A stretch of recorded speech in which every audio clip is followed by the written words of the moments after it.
people. So like, I really don't care to be honest. So, but I always tell people though, yes, perimenopause is a hot topic right now. Oh, did I freeze? Oh, there we go. Yeah, Perimenopause is a hot topic right now. And because something is a hot topic, I warn people that it can still attract people that are trying to take advantage of something that's a hot topic, and that they need to ask questions, because I'll meet people or I'll see people on YouTube and Instagram saying, oh yeah, I could totally help with your hormones. I can do this, I can do that. And it's like, what does that actually mean? What are they actually doing for you? Because, like I said, if something's a hot topic and people are wanting something, that'll attract people who don't have your best interest in mind. So that's just a warning for other people. Thank you for saying that. I totally 100% agree with that. You really got to vet the information that you're getting and research out there, because there's a lot of stuff on Instagram and Facebook, and but you need to make sure that it is safe and effective. Like, where is this information coming from, and making sure it's right for you, and what's going on with you personally and medically. So, take everything with a grain of salt and do your due diligence is important. So, so this month is February, and we're in Heart Month, and women. I think I read the statistic that heart disease is the number one killer of women.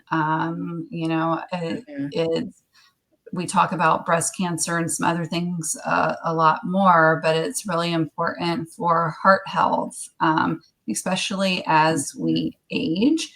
And I learned some stuff just recently because I'm in the perimenopause, and I doing women's health, but how the role of estrogen and how it plays affect not only with our pelvic floor and our changes in our pelvic floor, but also our heart. And that just really was like, whoa, to me, because I really didn't understand the role of estrogen, and then it even changes like the heart and the arteries, and makes things not so elastic and pliable. With lack of estrogen, you can have that's where you get more stiff arteries, affects the muscles and all of the heart. So I'm glad we're talking about this today as well. So first question I'd like to put out there: what are some of the biggest dietary mistakes people make when trying to improve their heart health? So going vegan, and I know that might sound weird, because they're not, so kind of like how you were saying, they're not, people are kind of avoiding the root problem. Because my mom has been plant-based for 15 years now, vegan. I'm not vegan, but I'm actually on a high animal protein diet, but and she still to this day does not understand why her cholesterol is high. And she's like, I'm vegan, I don't eat animal meat, why is my cholesterol so high? And that's a lot of mistakes that people make, is they'll just remove the animal product and not increase the healthy fats, not increase the soluble fibers, not increase the omega-3s. A lot of times what happens when people go vegan or plant-based, they add in carbohydrates and they're not replacing, and sometimes it's starchy, and they're just not focusing on what truly matters, if that makes sense. So I've met a lot of people that say, oh yeah, I've removed meat or animal products and my cholesterol is still high, because they replace it with carbs, not enough protein, not enough fiber, not enough healthy fats. So what I've come to realize, like, every Thursday is Thoughtful Thursday in the Perry Collective, and I was getting some information to kind of like get that thought-provoking question or prompt for last week. And something that I realized is like, okay, so the American Heart Association recommends anywhere from 1.1 to like 1.4 grams of omega-3 daily. And I noticed how like a lot of people really don't actively put their mind towards something until there's a problem. Because like, who's really eating 1.1 grams of omega-3 daily? It's like, unless they're trying to actively reduce their cholesterol, right? And I'm like, that's, like, if you think about it, that's kind of, and omega-3 is hard to get. I want to say out of all the nutrients like that I'm aware of, besides calcium being hard to get daily, like I want to say omega-3, because ground flaxseed, chia seeds, and walnuts, I believe it's an ounce of walnuts will actually give you, I think it's 1.8 grams of omega-3 a day. And then I want to say it's either 1 tablespoon or 2 tablespoons of chia seeds and ground flaxseed will actually give you 1.3 to 1.5 grams of omega-3. Who is eating that every day? I'm like, no one's really, that is a lot. I mean, I don't even do that. So the other option is fish oil supplements or algae. So like a vegan source of omega-3 would actually be seaweed algae. It's not as potent as the fish source, but that is that other option. Because of mercury concerns, we can't eat fish. I mean, we can eat fish every day, but I don't recommend doing that because of mercury concerns. But like, even for me, like I eat salmon pretty much every weekend. And then sometimes I actually have fish twice, like 4 times over the weekend. But fish is expensive, and some people are allergic to fish. So I'm like, it's kind of like, man, just so what would you recommend? So for someone like me, like, what would you recommend if I need to get more omega-3s in? And like, I don't care for fish. So like, what would be a good thing for me to do? So I actually got this really good tasting liquid fish oil. And it kind of tastes like a liquid Starburst. It doesn't taste like fish at all. I can send you a picture later, but it's actually it's mango peach flavored. And I'm like, this kind of tastes like a liquid Starburst. It's actually pretty nice. But what I recommend is trying to incorporate those seeds or nuts on a daily basis. So some people, so like one of my members, she's adding chia seeds to her smoothie, her juice, and her shake. It's like a pre-bottled shake.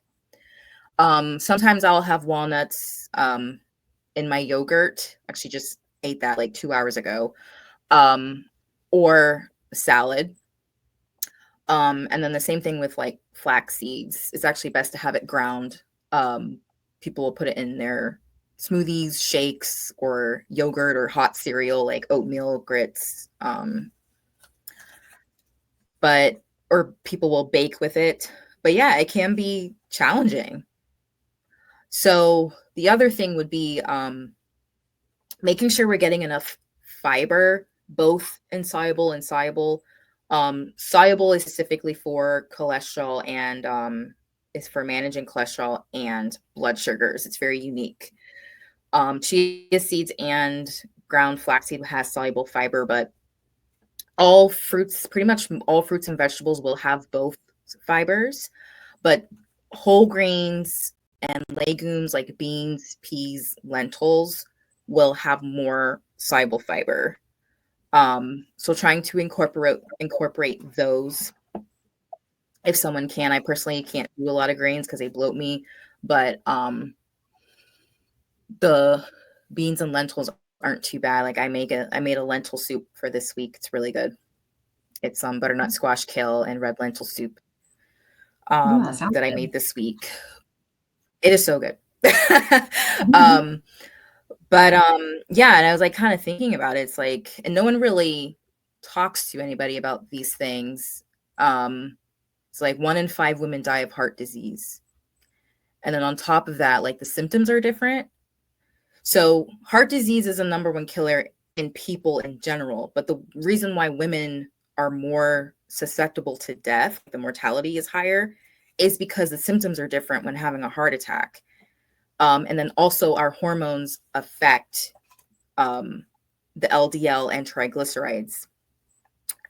So like in addition to like both men and women might have chest pain or discomfort when they're having like a heart attack. But women can actually have jaw pain, back pain, shortness of breath, and nausea and vomiting. So if you think about it, those are associated with also other things. Mm-hmm. And I also believe this is something that I actually put in the Peri Collective as well, is something to also think about, is men and women are, the way we react to pain is different. That was just something that came up in my mind.